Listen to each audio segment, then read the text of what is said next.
হায় মুসাব ইবনে উমাইর, হায় মুসাব ইবনে উমাইর। ফাতা মক্কা বলা হইতো যাকে। এই যুবক, যুবক ভাই শোনো, হযরত মুসআবকে বলা হইতো মক্কার হিরো। জাহিলি যুগে তিনি ছিলেন মক্কার হিরো। তার চুলের স্টাইল, তার কাপড়ের স্টাইল, তার সুগন্ধি ব্যবহার।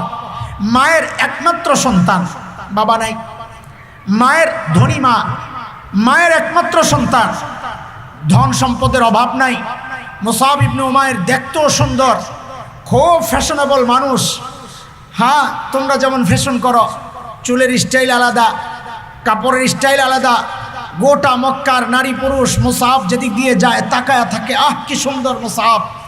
যেদিক দিয়ে যায় গ্রাম ছড়াইতে ছড়াইতে যায়, আহ কি সুন্দর মুসাব। হযরত মুসাব ইবনে উমাইর ওই অবস্থায় নবী আলাইহিস সালামের দাওয়াত পেয়ে গেছে। ঈমানের লজ্জত আর মজা যার দিলের মধ্যে ঢুকে যায়, দুনিয়ার এই সমস্ত নাজ ও নিয়ামত সাজসজ্জা তার কাছে তুচ্ছ মনে হয়। হযরত মুসাব সব ছেড়ে দিয়েছেন। মা বড় কষ্ট পাইতেছেন, হায় আমার মুসাব কি হয়ে গেল, আমার মুসাব কি হয়ে গেল, পাগল হয়ে গেল নাকি। নির্যাতন শুরু হয়েছে। মা নিজে বন্দি করাইছেন যেন নবী আলাইহিস সালামের দরবারে মুসাব যাইতে না পারে। হ্যাঁ, অত্যাচার নির্যাতন সইতে না পাইরা হযরত মুসআব ইবনে উমাইর রাদিয়াল্লাহু আনহু হিজরত করে চলে গেছেন হাবশার দিকে। ফাঁকি দিয়ে আবার একটু ঢুকছিলেন মক্কার খোঁজ খবর নেওয়ার জন্যে। আবার গ্রেফতার হয়েছে, মা আটকাইছেন। কলিজার ধন ছাড়তে মন চায় না, খুব প্রেশার দিচ্ছে দিন ছেড়ে দেওয়ার জন্যে। আবার সেই হিরো মুসাব যেন হিরো হয়ে যায়, মার চাওয়া, আপনজনের চাওয়া, মক্কাবাসীর চাওয়া। কিন্তু হযরত মুসাবের দিলে ঘুরে আরেক জিনিস। নবী আলাইহিস সালাতু ওয়াস সালামের কাছে মদিনাওয়ালারা শিক্ষক চাইছেন। মদিনাওয়ালারা আসছেন, নবী আলাইহিস সালাম যাওয়ার আগেই আসছেন তারা 11 হিজরিতে। 11 নবুয়তের 11তম বছর, হিজরত তো পরে হয়েছে। আল্লাহ নবী সাল্লাল্লাহু আলাইহি সাল্লামের হাতে তারা বায়াত করছেন, কিছু মুসলমান হয়েছে। শিক্ষক চাইছেন। নবী আলাইহিস সালাম 2 জন শিক্ষক পাঠাইছিলেন মক্কা থেকে। একজন অন্ধ সাহাবী আব্দুল্লাহ ইবনে উম্মে মাকতুম রাদিয়াল্লাহু আনহু, আরেকজন হযরত মুসাব ইবনে উমাইরকে পাঠিয়ে দিয়েছেন, যাও হিজরত করে মদিনায় চলে যাও, দাওয়াতের কাজ চালাইতে থাকো, যারা মুসলমান হয় ওদেরকে তালিম দিতে থাকো, শিক্ষা দিতে থাকো।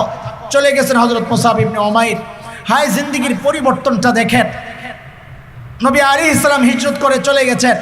প্রথম হিজরি, দ্বিতীয় হিজরি বদরের যুদ্ধ হইল, তৃতীয় হিজরি ওহদের যুদ্ধ হইল। নবী আলাইহিস সালাম ওহদের ঝান্ডা উঠায়া দিয়েছেন মুসাব ইবনে উমাইরের হাতে। হযরত মুসাব লড়াই করতেছেন, লড়াই করতে করতে শাহাদাত বরণ করছেন। আমার অত কথা বলার মাকসাদ না ছিল, আগে কি ছিল দিলের মধ্যে আল্লাহর নবীর মেহনতের ফসল দুনিয়ার জায়গায় আখিরাত কিভাবে ঢুকছে। মুসাব ইবনে উমাইর রাদিয়াল্লাহু আনহু শাহাদাত বরণ করছেন। কবর দেওয়ার পালা, কাপড় চোপড় কম, এত কাফনের কাপড় কই পাবে। সিদ্ধান্ত হয়েছে 2 জনকে এক কবরে একসাথে আলাদা আলাদা। কাকে আগে দিবে বলে তালাশ করো, কার কাছে কোরআন বেশি ছিল তারে আগে দাও। নবী আলাইহিস সালাম এতটুকু ইজ্জত করছেন কবর দেওয়ার ক্ষেত্রেও, যে যার কাছে কোরআন বেশি তাকে আগে ঢুকাও। এখন মুসাব ইবনে উমাইর রাদিয়াল্লাহু আনহুর পালা। হযরত আব্দুর রহমান ইবনে আউফ বর্ণনা করতেছেন যে মুসাব যখন শহীদ হয়, শহীদদের হুকুম হচ্ছে যেই কাপড়ে শহীদ হবেন ওই কাপড় সহ, ওই রক্তাক্ত শরীর নিয়া, কাফন আলাদা কোনো কাপড় না, ওই কাপড় নিয়া ওই অবস্থায় গোসল ছাড়া দাফন করে দিবে। আমার ভাই বলেছেন না, শাইখুল হিন্দ মাহমুদ হাসান দেওবন্দি রহমতুল্লাহ আলাইহির কথা বলেছেন না। শুনেন শুনেন, আমাদের বড়দের কথা শুনেন, এগুলো শোনা দরকার। আমাদের দারুল উলুম দেওবন্দের একটা কবরস্থান আছে, আমরা বলি মাকবারায়ে কাসিমি। হযরত কাসিম নানতুবী রহমতুল্লাহ আলাইহিকে কবর দেওয়া হয়েছে। তো কাসিম নানতুবীকে কবর দেওয়ার পর সর্বপ্রথম একটা মাদ্রাসার ছাত্র মারা গেছে, হাফেজ। তো দেওবন্দের এলাকার মানুষ সিদ্ধান্ত নিছে, কেউ আর কি তাদের পরামর্শ, যে এই বাচ্চাটাকে কাসিম নানতুবীর পাশে কবর দিই, এটা একটা প্রস্তাব আসছে। তো মুরব্বী যারা ছিলেন তারা বলেন না, কাসিম নানতুবী রহমতুল্লাহ আলাইহি দেওবন্দের প্রতিষ্ঠাতা একজন, কাসিম নানতুবীর পাশে কবরটা এটা হবে শাইখুল হিন্দ মাহমুদ হাসানের রাহিমাহুল্লাহ। এই প্রস্তাব আসার সাথে সাথেই সবাই একমত হয়ে গেছে, হা হা, কাসেম নানতুবির পাশে কে শুবেন? শাইখুল হিন্দ মাহমুদ হাসান দেওবন্দি রহমতুল্লাহি আলাইহি। আল্লাহু আকবার। খুশির খবরটা সবাই যায়া শাইখুল হিন্দকে শোনানোর জন্য চলছেন। চলো শাইখুল হিন্দকে এই খবরটা শোনায়া দিই যে হযরত, আমরা সিদ্ধান্ত নিছি আপনাকে কবর দিব শাইখুল কাসেম নানতুবির পাশে, ওই কবরটা আপনার জন্য বরাদ্দ। এটা বড় খুশির খবর না? বলেন না আপনারা? আল্লাহওয়ালার পাশে শোয়া এটা খুশির খবর না? কিন্তু এই খুশির খবরটা শোনার সাথে সাথে শাইখুল হিন্দ মাহমুদ হাসান দেওবন্দি রহমতুল্লাহি আলাইহি হাউমাউ করে কান্না শুরু করছে। লোকেরা অবাক হয়ে গেছে, এইভাবে কেন কাঁদতেছে? তো জিজ্ঞেস করতেছেন, হযরত, কাসেম নানতুবির পাশে আপনি শুবেন, আপনি কি খুশি না? বলে, বলো কি এটা? এটা তো আমার জন্য চরম সৌভাগ্যের যে কাসেম নানতুবির পাশে আমি শুভ, আমার উস্তাদের পাশে। তো কাঁদছেন কেন? বলে, কান্না করতেছে এই জন্যে আমি ভাবি কি তোমরা ভাবো কি। বলে, আপনি কি ভাবেন? বলে, আমি তো আল্লাহর কাছে ওই কথা বলি, আল্লাহ আমারে এমন মৃত্যু দিও যে লড়াইয়ের ময়দানে আমার শরীরটা টুকরা টুকরা হইয়া ছিন্ন বিচ্ছিন্ন হইয়া গোটা ময়দানে ছড়াইয়া ছিটাইয়া থাকবে, দাফন করার জন্য আমার লাশটা যেন খুঁজে না পাওয়া যায়। বলে, কেন এমন মৃত্যু চান? এমন মৃত্যু কেন চান? বলে, এই জন্যে চাই হাসরের মাঠে হযরত ইসরাফিলের দ্বিতীয় ফুৎকার যখন আসবে, প্রথম ফুৎকারের সব শেষ, দ্বিতীয় ফুৎকারে যখন সবাই উঠবে, যে কবর থেকে লাশগুলো আস্তে আস্তে উঠবে, আর শহীদের লাশ যখন কবর থেকে উঠবে তার শরীর থেকে ওই তাজা খুন টপকায়া পড়তে থাকবে, মেশক আম্বরের গ্রান বের হইতে থাকবে। আমি তো চাই মাহমুদ হাসান আমার শরীরের ওই ছিন্ন বিচ্ছিন্ন আমার টুকরাগুলা লাফায় লাফায় আসতে থাকবে, রক্ত ঝরতে থাকবে, আমার মালিক তাকায়া তাকায়া হাসতে থাকবে। وقال رسول الله صلى الله عليه وسلم ألا إن في الجسد مضغة إذا صلحت صلح الجسد كله وإذا فسدت فسد الجسد كله ألا وهي القلب أو كما قال عليه الصلاة والسلام صدق الله العلي العظيم وبلغنا رسوله النبي الكريم ونحن على ذلك من الشاهدين والشاكرين والحمد لله رب العالمين মুসাদ্দিক হোসেন রাফাত দারুসুন্নাহ মাদ্রাসা ও ইয়াতিমখানার উদ্যোগে আয়োজিত আজকের ইসলাহি মজলিস ও দোয়া মাহফিলের এই মুহূর্তের সম্মানিত সভাপতি, উপস্থিত হযরত উলামায়ে কেরাম, মুরব্বিয়ানে আযম, দূর দূরান্ত থেকে আগত ইসলাম প্রিয় সুধী সমাজ, প্রিয় ছাত্র ভাইয়েরা, যুবক বন্ধুরা, আল্লাহ সুবহানাহু ওয়া তাআলার অশেষ মেহেরবানি যে মালিক লাখো কোটি মানুষ থেকে বাছাই করে দিনই এই মজলিসে আমাকে আপনাকে আসার বসার কিছু কথা বলা ও শোনার তৌফিক দান করেছেন, সেজন্য মহান রবের শুকরিয়া আদায় করি, জবান খুলে প্রাণ খুলে কালিমাতুশ শুকর উচ্চারণ করি আলহামদুলিল্লাহ। আমি কথা শুরু করার আগে নিজের একটা অবস্থান ব্যাখ্যা করি।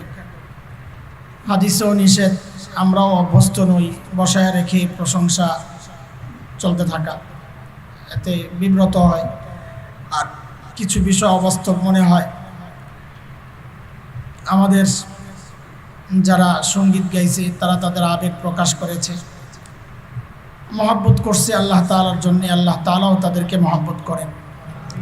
উপস্থাপক তার সুন্দর উপস্থাপনায় কিছু শব্দ প্রয়োগ করেছেন, আমি দিল থেকে বলছি এ যোগ্যতা আমার একটাও নাই, তবে যেহেতু এই শব্দগুলো আসছে আল্লাহ তাআলার জন্য, এরা মাদ্রাসার ছাত্র, তালেবুল ইলম, আল্লাহর কালাম পড়েন, মোবারক জবান দিয়ে যেহেতু শব্দগুলো বের হয়েছে, আপনাদের কাছে দোয়া চাই ওরা যেভাবে বলেছে আল্লাহ আমাকে যেন ওইরকম বানায় দেন, ওই দোয়াটাই চাই। আল্লাহ তাআলা আপনাদেরকেও কবুল করেন। মুহতারাম হাজরিন, আমার ভাই অত্যন্ত মহাব্বতের মাওলানা ইমদাদুল্লাহ হাশমি হাফিজাহুল্লাহ, তিনি তার চমৎকার ঢঙে মাদ্রাসার জন্য যা করেছেন আমরা মোবারকবাদ জানাই। দুনিয়ার সব মাদ্রাসাই আমাদের মাদ্রাসা, এটাও আমাদের মাদ্রাসা। তো আজ যেন আমার মাদ্রাসার জন্যই তিনি এইভাবে বলেছেন, রঙে ঢঙে যেভাবে পারছেন। আমরা তো দিল বড় শক্ত, পকেট থেকে অর্থ বের হয় না, তখন আমাদের এই ভাইদের নানার রং ঢং করতে হয়। এগুলাকে অন্যভাবে না নেওয়া। আল্লাহ তাআলা আমার ভাইয়ের এই মেহনতকে কবুল করেন, আল্লাহ এই মাদ্রাসাকে কবুল করেন। এর পেছনে আমাদের অনেক ভাই আছেন, ডাক্তার সাহেব, মনির ভাই, আর অনেক ভাই আছেন। অনেকের মেহনত আছে, চোখের পানি আছে। হাজী সাহেব যিনি জায়গা দিয়েছেন, তিনি সন্তান হারিয়েছেন। অনেকের কষ্ট সাধনা সব কিছুর পর আল্লাহ তাআলা একটা মাদ্রাসা এখানে দাঁড় করিয়েছেন। আল্লাহ তাআলা সকলের এই মেহনতকে কবুল করেন, মাদ্রাসাকে দারুল দেওবন্দের মতো কবুল করেন। আমিন। তো এই বিষয়গুলোকে সামনে রেখেই আমি কোরআন আল কারীমের সূরা বনী ইসরাইল থেকে একটা ছোট্ট আয়াত পড়েছি, আর অসংখ্য হাদিসের কিতাবে আসা একটা হাদিস, অনেক পরিচিত হাদিস এটা। এই একটা হাদিসও আপনাদের সামনে পড়েছি। আল্লাহ সুবহানাহু ওয়া তাআলা, আমি যে আয়াতটা পড়েছি এই আয়াতের সরল অর্থটা একটু আপনাদেরকে শোনাই। সহজ অর্থ, শব্দে শব্দে অর্থ না, ভাব কথা। আল্লাহ তাআলা বলেন, ওয়ামান আরাদাল আখিরাহ, যাদের টার্গেট আখিরাত, ওয়া সাআ লাহা সা'য়াহ ওয়া হুয়া মুমিন, আর সে ঈমান অবস্থায় ওই আখিরাতের জন্যে কাজ করে। দেখেন, যে কোনো স্বার্থ উদ্ধার, যে কোনো ব্যক্তি, সে দুনিয়ার স্বার্থ হোক আখিরাতের স্বার্থ হোক, কাজ কিন্তু দুইটা। কয় কাজ? এক নাম্বার হচ্ছে টার্গেট ঠিক করা। টার্গেটবিহীন কোনো সফলতা আসতে পারে না। আপনি যাই করেন, একটা টার্গেট আগে বানাইতে হবে যে আমি এটা হব, এটা করব। দুনিয়ার দিক থেকে হোক আখিরাতের দিক থেকে হোক, এক নাম্বার কাজ হচ্ছে টার্গেট ঠিক করা। দুই নাম্বার কাজ হচ্ছে ওই টার্গেট অনুযায়ী কদম ওঠানো। টার্গেট তো ঠিক করলাম, ঘরে বসে রইলাম, কাজ হবে না। কাজ কয়টা বলেন একটু, আমার সাথে কথাবার্তা বলা লাগবে। কাজ কয়টা? আমার ভাই তো খুব তেজ, অনর্গল বলতে থাকেন থাকেন থাকেন। আমি তো দুর্বল মানুষ, আমি ওইভাবে বলতে পারবো না। আমার সাথে একটু কথাবার্তা বলে আপনারা তাল দিলে তো আমার একটু তাল আসবে। হ্যাঁ, পারবেন না ইনশাআল্লাহ? আচ্ছা, মাশাআল্লাহ। তো বলেন কাজ কয়টা? এক নম্বর হচ্ছে টার্গেট করা, আরেকটা হচ্ছে সেই টার্গেট অনুযায়ী কদম আগানো। হ্যাঁ, কাজ করা। এই আয়াতে আল্লাহ ঠিক ওই দুই কথাই বলেছেন। ওমান আরাদাল আখিরাহ, যে আখিরাতের টার্গেট বানাইছে, তো টার্গেট যেহেতু ঠিক করছে, এখন আর রয়ে গেছে কি? কয়টা রয়ে গেছে? একটা। সেই টার্গেট অনুযায়ী চেষ্টা প্রচেষ্টা করা, কদম বাড়ানো, আগে বাড়া। তো আল্লাহ তাআলা বলেন, এই দুই কাজ যে করবে, আমি অন্যদের মতো না। ফাউলাইকা কানা সাইয়ুহুম মাশকুরা, আমি কৃতজ্ঞ। সে আমার জন্য যা করেছে আমি তাকে খালি হাতে ফেরত দিব না। আমি তার পুরা যে কষ্ট সে করেছে তার বিনিময়টা আমি তাকে দিয়ে দিই। এই হচ্ছে আয়াতের সরল একটা অর্থ। আমাদের বড়রা এই আয়াতকে সামনে রেখে কিছু কথা বলেছেন, সেই কথাগুলো আপনাদেরকে শোনাতে চাই। আমার কাজই এটা, বড়দের কথাই না নকল করে আপনাদেরকে শোনাইয়া দেওয়া। বড়দের বুঝটাই আমাদের বুঝ, তো নিজে বুঝি কম, এই জন্যই বড়রা যা বুঝেন ওইটা কি মনে করি সহি। এই আয়াতকে সামনে রেখে বড়রা বলেছেন, মানুষ মৌলিকভাবে চারটা ভুল করে। বলেন তো আমাদের ভুল কয়টা? আমিও আসামি, আমি নিজেরা আলাদা করতেছি না। যারা ভুল করে ওই তাদের প্রথম সারিতে কাতারে হাসান জামিলও আছে। মৌলিক ভুল কয়টা? খুব খেয়াল করেন, এই ভুল ঠিক করে নেন ইনশাআল্লাহ, তো টার্গেটও ঠিক হবে, টার্গেট মতো কাজও হয়ে যাবে। কাজ করতে হবে কয়টা? দুইটা। কাজ কয়টা? টার্গেট ঠিক করা, টার্গেট অনুযায়ী কাজ করা। এই দুই কাজ বাধাগ্রস্ত হয় আমাদের চারটা ভুলের কারণে। ভুল কয়টা? এই মৌলিক 4টা ভুল দুনিয়ার মানুষ করে। এক নাম্বার ভুল, আল্লাহ তাআলার চাওয়া ছিল টার্গেট বানানো আখিরাতকে। মানুষ তার মেহনতের ময়দান বানাইছে দুনিয়াকে। এটা মানুষের জীবনের প্রথম ভুল। সে দুনিয়ার জায়গায়, আখিরাতের জায়গায় দুনিয়াকে প্রাধান্য দিয়েছে। আল্লাহ আমাকে আপনাকে দুনিয়ায় পাঠাইছিলেন আখিরাতের মেহনতের জন্যে, আখিরাত তৈরির জন্যে, অথচ অধিকাংশ মানুষ, আমি সহ, আমাদের মেহনত চলতেছে দুনিয়া নিয়ে। হ্যাঁ, অথচ দেখেন দুনিয়ার সুখ বলেন, দুনিয়ার কষ্ট বলেন, কোনোটাই স্থায়ী না। সুখ অস্থায়ী, দুঃখ কোনোটাই স্থায়ী। দুনিয়ার সুখ দুঃখ কোনোটাই স্থায়ী, কিন্তু ইমানদারের জন্য জান্নাতের সুখ স্থায়ী, কষ্ট অস্থায়ী। পাইতেও পারে, আল্লাহ মাফ করে দিলে নাও পাইতে পারে। হ্যাঁ, যারা বেঈমান তাদের জন্য কষ্টটাও স্থায়ী, খালিদিনা ফিহা আবাদা, চিরকাল জাহান্নামী। মানুষের 1 নম্বর ভুল হচ্ছে মানুষ টার্গেট ঠিক করার ক্ষেত্রে ভুল করে। টার্গেট ঠিক করা 1 নম্বর কাজ ছিল। এই জায়গায় আমাদের প্রথম ভুল হচ্ছে আমরা টার্গেট বানাইছি দুনিয়া। অথচ নবী আলাইহিস সালাতু ওয়াস সালাম সহ সমস্ত নবীদের মেহনত ছিল এটাই, মানুষকে দুনিয়া থেকে আখিরাতমুখী করা, মাখলুক থেকে খালেকমুখী করা। আমার ভাই আমার পক্ষে জবাব দিতে গিয়ে একটা হাদিস পড়েছেন, তিনি খুঁজে বের করেছেন। হাদিসটা ইমাম বাইহাকি রহমতুল্লাহ আলাইহি, প্রসঙ্গক্রমে হাদিসটা শোনাই যেহেতু আমি ওই কথা আনছি। ইমাম বাইহাকি রহমতুল্লাহ আলাইহির বর্ণনা, আল জামি' লিশুআবিল ঈমান, ওই কিতাবে 10,152 নম্বর হাদিস। হযরত আব্দুল্লাহ ইবনে মাসউদ রাদিয়াল্লাহু আনহুর বর্ণনা, তিনি বলেন, ইন্নাকুম আকসারু সালাতা ওয়া আকসারু সিয়ামা ওয়া আকসারু জিহাদা ওয়ালাকিন কানু মিনকুম খিয়ারা। যে তোমরা, আমিন আসহাবি মুহাম্মদ সাল্লাল্লাহু আলাইহি সাল্লাম, তোমরা নবী আলাইহিস সালাতু ওয়াস সালামের সাহাবীদের থেকে তোমাদের নামাজ বেশি, তোমাদের রোজা বেশি, তোমাদের জিহাদ বেশি। এটা বলতেছেন কাদেরকে? তাবিঈদেরকে। কাদেরকে? যারা সাহাবীদেরকে ঈমানের সাথে দেখছেন তাদেরকে এবং তাদের মতো করে জীবন সাজাইছেন, তাদেরকে বলে তাবিঈ। তাদেরকে বলতেছেন হযরত আব্দুল্লাহ ইবনে মাসউদ রাদিয়াল্লাহু আনহু। কি সেটা? যে তোমাদের আমল বেশি, নামাজ বেশি, রোজা বেশি, হজ, জিহাদ এগুলা বেশি নবী আলাইহিস সালামের সাহাবীদের থেকে, কিন্তু তারা ছিল তোমাদের চেয়ে উত্তম। কেন? এই কেনটা হচ্ছে আমাদের আলোচনার মূল পয়েন্ট। কারণ কি? যে ফাইন্নাহুম কানু আযহাদা মিনকুম ফিদ দুনিয়া ওয়া আরগাবা মিনকুম ফিল আখিরাহ। কারণ সাহাবায়ে কেরাম তোমাদের চেয়ে বেশি ছিল আখিরাতমুখী, তোমাদের চেয়ে বেশি ছিল দুনিয়া বিমুখ। আল্লাহর নবী সাল্লাল্লাহু আলাইহি ওয়াসাল্লাম সাহাবায়ে কেরামের মধ্যে মেহনতের পর যেই জিনিসটা তৈরি করতে পারছেন সেটা হইল সাহাবায়ে কেরামকে আখিরাতমুখী বানায় দিতে পারছেন। আমরা এটা বলি, আমি বলি, এটা অনেক উদাহরণ দিছি এই বয়ানের, এই বিষয়ের, যে সাহাবায়ে কেরাম রিদওয়ানুল্লাহি আলাইহিম আজমাইনদের সাথে আমাদের মৌলিক তফাৎটা ঠিক এই জায়গায়। পয়েন্ট খেয়াল করেন, সাহাবায়ে কেরামের সাথে আমাদের মৌলিক তফাৎটা এই জায়গায়। কোন জায়গায়? এটা বোঝার জন্য আরেকটা উদাহরণ বুঝেন। ছোটবেলায় আমরা খেলাধুলা করছি না? লেখাপড়াও তো করছি, তাই না? এখনকার বাচ্চারাও খেলাধুলা করে, লেখাপড়াও না করে? না করে। তো আমাদের সাথে এই বাচ্চাদের পার্থক্যটা কি? এক, আমরা আর এই এখনকার বাচ্চারা কি এক? কি মনে, আমরা যখন বাচ্চা ছিলাম ওই সময়টা আর এখনকার বাচ্চাদের সময়টা কি এক? এক না। পার্থক্যটা কি? পার্থক্য হচ্ছে আমরা খেলাধুলাও করছি, লেখাপড়াও করছি। এখন ওরা খেলাধুলাও করে, লেখাপড়াও করে।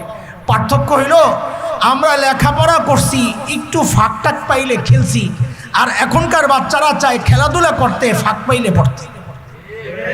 পার্থক্য বুঝছেন?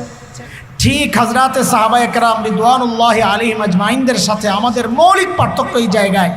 হযরতে সাহাবায়ে কেরাম দুনিয়ার কাজ করছেন, আখিরাতের কাজও করছেন। আমরাও দুনিয়ার কাজ করি, আখিরাতের কাজও করতেছি। পার্থক্য কোথায়? হযরত সাহাবায়ে কেরাম করতেন আখিরাতের কাজ, একটু ফাঁক পাইলে করছেন দুনিয়ার কাজ, আর আমরা করি তো দুনিয়ার কাজ, একটু ফাঁক পাইলে করি আখিরাতের কাজ। আবার দেখেন এই আখিরাতের কাজই যতটুক করি ওইটাও আবার একদম খালেস না, ওইটার মধ্যেও ভেজাল থাকে, ওইটারও আবার দুনিয়ার ধান্দার জন্যই আখিরাতের কাজটা করি। আমি আমাকে বলতেছি, আপনারা কষ্ট নিয়েন না, আমার হালত শোনাইতেছি। আল্লাহ যেন আমারে এসলা করে দেন, দোয়া করেন আপনারা, আল্লাহ যেন আমারে শুধরায়া দেন, আমার ভিতরে হালতকে চেঞ্জ করে দেন। এই হজের সফরে এই বছর একটা জায়গা আছে মসজিদের বাহিরে, এখন তো মসজিদের ভিতরে ঢুইকা কাবা দেখা বড় কঠিন করে ফেলছে সৌদির প্রশাসন। তো পশ্চিম সাইডে নতুন যে জায়গাগুলো যারা হজ করছেন জানেন, ওখানের একটা জায়গা আছে, ওখান থেকে অনেক দূর থেকে কাবাটা দেখা যায়। তা আমরা খোঁজে খোঁজে ওই জায়গাটা ব্যয় করছি। তা আমরা কিছু আমার আপনজন আমরা ওখানে যাইয়া বসতাম।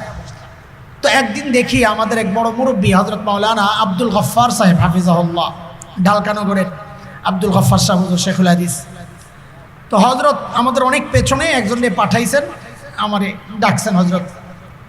তো যাইয়া দোয়া চাইতেছি, আপনাদেরকে শোনাইতেছি যে আপনারাও দোয়া করেন, এই জন্য, অন্য কিছু না। কেউ আর বলবে যে নিজের ঢোল পিটাইতেছে, এখানে ঢোল পিটাইতেছি না, নিজের ভুলগুলা শোনাইতেছি আপনাদেরকে। তো হজরতের কাছে যাইয়া বলছি, হজরত অনেক আল্লাহওয়ালা, আমার দেখা আমাদের এই সময়ের অন্যতম শ্রেষ্ঠ বুজুর্গ হজরত, এবং আহলে এলেম বুজুর্গ। আমাদের বুজুর্গের তো শেষ নাই, কিন্তু এলেমওয়ালা বুজুর্গ কম পাওয়া যায়। আমাদের ওই হজরত এলেমওয়ালা বুজুর্গ। তো হজরতরে বলছি মাথা নাই হাতটা উঠাইয়া, এটাও আমার এক অভ্যাস, বড়দেরকে পাইলে মাথায় হাত দেওয়াই, দিয়া বলতেছি হুজুর কাবার দিকে তাকায়া একটু দোয়া করেন, আল্লাহ তাআলা যেন আমার দিল থেকে দুনিয়ার মহাব্বত সরায়া দেয়। একটু দোয়া করেন, আর একটু দোয়া করেন। আমার 4টা বাচ্চা হুজুর, 1 ছেলে 3 মেয়ে, ওদের মাধ্যমে আল্লাহ যদি কবুল করেন আরও 4 জন নতুন মানুষ আমার ঘরে ঢুকবে। হুজুর একটু দোয়া করেন আপনি কাবার দিকে তাকায়া, আমার ঘরে যেন আল্লাহ কোনো দুনিয়াদার না পাঠায়, একটু দোয়া করে দেন। মানুষ তো দুনিয়াদার, দিলের মধ্যে তো দুনিয়ার মহাব্বত ঢুকে গেছে, চাইতেছি নিজেদের সংশোধন করার জন্যে। আপনাদের কাছেও দোয়া চাই, আল্লাহ যেন সহজ করে দেন। বলতেছিলাম যে হযরতে সাহাবায়ে কেরাম আখিরাতের ফাঁকে ফাঁকে করছেন দুনিয়ার কাজ, আর আমরা দুনিয়ার ফাঁকে ফাঁকে করি আখিরাতের কাজ, তাও ভেজাল। ওই আখিরাতের কাজটার মধ্যে দুনিয়ার স্বার্থ পাওয়া যায়। সাহাবায়ে কেরামও দুনিয়া কামাইছেন, কিন্তু ছাড়ছেন কেমনে, সরাইছেন কেমনে দিল থেকে দুনিয়া। হযরত আব্দুর রহমান ইবনে আউফ রাদিয়াল্লাহু আনহু, 10 জন সাহাবী যাদের সম্পর্কে নবী জান্নাতের সুসংবাদ দিয়েছেন। সাহাবায়ে কেরাম রিদওয়ানুল্লাহি আলাইহিম আজমাইনদের মধ্যে যারা একটু ধনী ছিলেন, হযরত ওসমান রাদিয়াল্লাহু আনহু, এমনই আরেকজনের নাম হচ্ছে হযরত আব্দুর রহমান ইবনে আউফ। বুখারীর রিওয়ায়াত, উলামায়ে কেরাম জানেন, মাগাজিতে আসছে, ওহদের বয়ানের মধ্যে আসছে। হযরত আব্দুর রহমান ইবনে আউফ এত ধনী মানুষ, তো রোজা রাখছেন, ইফতার করতে বসছেন, হরেক রকমের আইটেম করতে করতে খাইতে পারেন না, উঠে গেছে। দুনিয়া দিল থেকে কিভাবে সরাইছেন দেখেন, কান্না করতে করতে উঠে গেছে। কি বলতেছেন যে আমরা তো আল্লাহ আমল যা করার তৌফিক দিছেন, এটার বিনিময়ে তো দুনিয়ায় গ্রহণ করে ফেলতেছি, কিন্তু আমাদের অনেক ভাই দুনিয়ায় গ্রহণ করেন নাই, তারা আখিরাতে গ্রহণ করবেন। হযরত মুসআব ইবনে উমাইর রাদিয়াল্লাহু আনহুর কথা বলতেছেন, কাঁদতেছেন, উঠে গেছেন না খায়া। হায় মুসআব ইবনে উমাইর, হায় মুসআব ইবনে উমাইর, ফাতা মক্কা বলা হইতো যাকে। এই যুবক, যুবক ভাই শোনো, হযরত মুসআবকে বলা হইতো মক্কার হিরো। জাহিলি যুগে তিনি ছিলেন মক্কার হিরো। তার চুলের স্টাইল, তার কাপড়ের স্টাইল, তার সুগন্ধি ব্যবহার। মায়ের একমাত্র সন্তান, বাবা নাই, মায়ের ধনী মা, মায়ের একমাত্র সন্তান, ধন সম্পদের অভাব নাই। মুসআব ইবনে উমাইর দেখতেও সুন্দর, খুব ফ্যাশনেবল মানুষ। হ্যাঁ, তোমরা যেমন ফ্যাশন করো, চুলের স্টাইল আলাদা, কাপড়ের স্টাইল আলাদা। গোটা মক্কার নারী পুরুষ মুসআব যেদিক দিয়ে যায় তাকায়া থাকে, আহ কি সুন্দর মুসআব। যেদিক দিয়ে যায় গ্রান ছড়াইতে ছড়াইতে যায়, আহ কি সুন্দর মুসআব। হযরত মুসআব ইবনে উমাইর ওই অবস্থায় নবী আলাইহিস সালামের দাওয়াত পেয়ে গেছে। ইমানের লজ্জত আর মজা যার দিলের মধ্যে ঢুকে যায়, দুনিয়ার এই সমস্ত নাজ ও নিয়ামত সাজসজ্জা তার কাছে তুচ্ছ মনে হয়। হযরত মুসআব সব ছেড়ে দিয়েছেন। মা বড় কষ্ট পাইতেছেন, হায় আমার মুসআব কি হয়ে গেল, আমার মুসআব কি হয়ে গেল, পাগল হয়ে গেল নাকি। নির্যাতন শুরু হয়েছে, মা নিজে বন্দি করাইছেন যেন নবী আলাইহিস সালামের দরবারে মুসআব যাইতে না পারে। হ্যাঁ, অত্যাচার নির্যাতন সইতে না পাইরা হযরত মুসআব ইবনে উমাইর রাদিয়াল্লাহু আনহু হিজরত করে চলে গেছেন হাবশার দিকে। ফাঁকি দিয়ে আবার একটু ঢুকছিলেন মক্কার খোঁজ খবর নেওয়ার জন্য। আবার গ্রেফতার হয়েছে, মা আটকাইছেন। কলিজার ধন ছাড়তে মন চায় না, খুব প্রেসার দিচ্ছে দিন ছেড়ে দেওয়ার জন্যে। আবার সেই হিরু মুসআব যেন হিরু হয়ে যায়, মার চাওয়া, আপনজনের চাওয়া, মক্কাবাসীর চাওয়া। কিন্তু হযরত মুসআবের দিলে ঘুরে আরেক জিনিস। নবী আলাইহিস সালাতু ওয়াস সালামের কাছে মদিনাওয়ালারা শিক্ষক চাইছেন। মদিনাওয়ালারা আসছেন, নবী আলাইহিস সালাম যাওয়ার আগেই আসছেন তারা 11 হিজরিতে। 11 নবুয়তের 11তম বছর, হিজরত তো পরে হয়েছে। আল্লাহ নবী সাল্লাল্লাহু আলাইহি সাল্লামের হাতে তারা বায়াত করছেন, কিছু মুসলমান হয়েছে। শিক্ষক চাইছেন। নবী আলাইহিস সালাম 2 জন শিক্ষক পাঠাইছিলেন মক্কা থেকে। একজন অন্ধ সাহাবী আব্দুল্লাহ ইবনে উম্মে মাকতুম রাদিয়াল্লাহু আনহু, আরেকজন হযরত মুসআব ইবনে উমাইরকে পাঠিয়ে দিয়েছেন, যাও হিজরত করে মদিনায় চলে যাও, দাওয়াতের কাজ চালাইতে থাকো, যারা মুসলমান হয় ওদেরকে তালিম দিতে থাকো, শিক্ষা দিতে থাকো।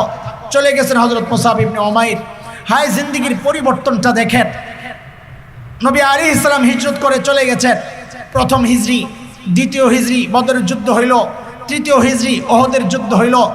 নবী আলাইহিস সালাম ওহদের ঝান্ডা উঠায়া দিয়েছেন মুসআব ইবনে উমাইরের হাতে। হযরত মুসআব লড়াই করতেছেন, লড়াই করতে করতে শাহাদাত বরণ করছেন। আমার অত কথা বলার মাকসাদ না ছিল, আগে কি ছিল দিলের মধ্যে, আল্লাহর নবীর মেহনতের ফসল, দুনিয়ার জায়গায় আখিরাত কিভাবে ঢুকছে। মুসআব ইবনে উমাইর রাদিয়াল্লাহু আনহু শাহাদাত বরণ করছেন। কবর দেওয়ার পালা, কাপড় চোপড় কম, এত কাফনের কাপড় কই পাবে। সিদ্ধান্ত হয়েছে 2 জনকে এক কবরে একসাথে আলাদা আলাদা। কাকে আগে দিবে বলে তালাশ করো, কার কাছে কোরআন বেশি ছিল তারে আগে দাও।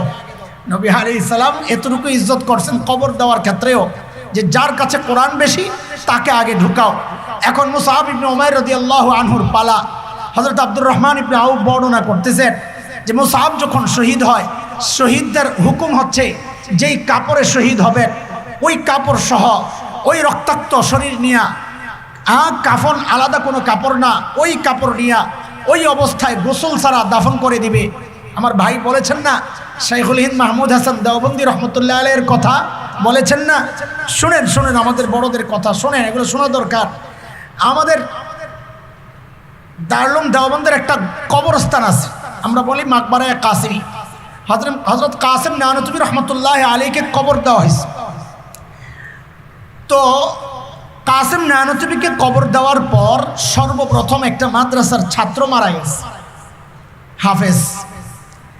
তো দেওবন্দের এলাকার মানুষ সিদ্ধান্ত নিছে, কেউ কেউ আর কি, তাদের পরামর্শ যে এই বাচ্চাটাকে কাসিম নানতুবির পাশে কবর দিই, এটা একটা প্রস্তাব আসছে।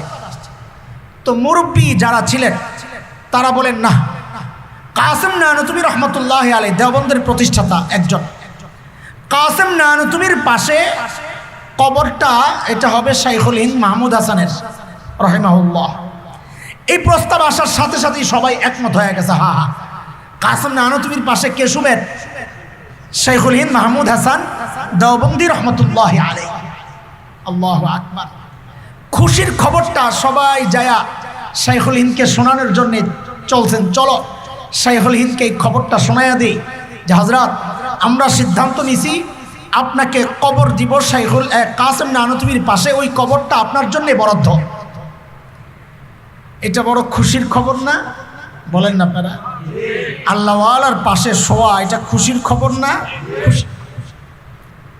কিন্তু এই খুশির খবরটা শোনার সাথে সাথে শাইখুল হিন্দ মাহমুদ হাসান দেওবন্দি রহমতুল্লাহ আলাইহি হাউমাউ করে কান্না শুরু করছে। লোকেরা অবাক হয়ে গেছে, এইভাবে কেন কাঁদতেছে? তো জিজ্ঞেস করতেছেন, হযরত কাসিম নানতুবির পাশে আপনি শুবেন, আপনি কি খুশি না? বলে বলো কি এটা? এটা তো আমার জন্য চরম সৌভাগ্যের যে কাসেম নানুতুবির পাশে আমি শুভ, আমার উস্তাদের পাশে। তো কাঁদছেন কেন? বলে কান্না করতেছে এই জন্যে আমি ভাবি কি তোমরা ভাবো কি। বলে আপনি কি ভাবেন? বলে আমি তো আল্লাহর কাছে ওই কথা বলি, আল্লাহ আমারে এমন মৃত্যু দিও যে লড়াইয়ের ময়দানে আমার শরীরটা টুকরা টুকরা হইয়া ছিন্ন বিচ্ছিন্ন হইয়া গোটা ময়দানে ছড়াইয়া ছিটাইয়া থাকবে, দাফন করার জন্য আমার লাশটা যেন খুঁজে না পাওয়া যায়। বলে কেন এমন মৃত্যু চান? এমন মৃত্যু কেন চান? বলে এই জন্যে চাই, হাসরের মাঠে হযরত ইসরাফিলের দ্বিতীয় ফুৎকার যখন আসবে, প্রথম ফুৎকারের সব শেষ, দ্বিতীয় ফুৎকারে যখন সবাই উঠবে, যে কবর থেকে লাশগুলো আস্তে আস্তে উঠবে, আর শহীদের লাশ যখন কবর থেকে উঠবে তার শরীর থেকে ওই তাজা খুন টপকায়া পড়তে থাকবে, মেশকো আম্বরের গ্রান বের হইতে থাকবে। আমি তো চাই মাহমুদ হাসান আমার শরীরের ওই ছিন্ন বিচ্ছিন্ন আমার টুকরাগুলা লাফায় লাফায় আসতে থাকবে, রক্ত ঝরতে থাকবে, আমার মালিক তাকায়া তাকায়া হাসতে থাকবে। আমি কি চিন্তা করি, তোমরা কি চিন্তা করো? তো এই জন্যে শহীদের দাফনের সময় ধোয়ানো হয় না, ওই রক্ত সহই দাফন করা হয়। কেন? কারণ ওই রক্ত থেকে মেশকো আম্বরের ঘ্রাণ আসতে থাকবে। হযরত মুসআব ইবনে উমাইরকে দাফনের সময় আসছে, ভাই বুখারীর বর্ণনা। হযরত আব্দুর রহমান ইবনে আউফ বলেন, মুসআব ইবনে উমাইরকে দাফন করতে যাব, তো ওনার শরীরে এক টুকরা চাদর, গায়ে কি এক টুকরা চাদর, শুধু একটা চাদর গায়ে দেওয়া। হায়, ভুলে গেলে চলবে না, ইনি কে? হিরো অফ মক্কা, মক্কার হিরো মুসআব, ফাতা মক্কা, মক্কার হিরো মুসআব ইমানের পরের হালত শোনাইতেছে। দাফনের জন্য কাপড়ের টুকরা একটা, বর্ণনাকারী বলেন যখন ওই কাপড় দিয়া মাথাটা ঢাকতে যাই পাউডার খালি হয়ে যায়, পাউডার ঢাকতে যাই মাথা খালি হয়ে যায়। আল্লাহর হাবিবকে শোনানো হইল, ইয়া রাসূলুল্লাহ এই হালত, মাথা ঢাকতে গেলে পাও খালি হয়ে যায়, পাও ঢাকতে গেলে মাথা খালি হয়ে যায়। তো আল্লাহর হাবিব বলেন মাথাটা ঢেকে দাও, পায়ের উপর দিয়া ইসখির ঘাস আছে ওই ঘাস দিয়ে দাও। হায়, ইমান তো আনছে, তো দিল থেকে দুনিয়াকে এইভাবে সরায় রাখছে। টার্গেট ঠিক করে ফেলছে তারা। ইমান তো আমরাও আনছি, কিন্তু টার্গেট ঠিক করতে পারি নাই। বুঝতে, টার্গেট ঠিক করতে পারি নাই। টার্গেট যদি ঠিক হইতো আমাদের চলন, আমাদের কথা সব কিছু ভিন্ন হইতো।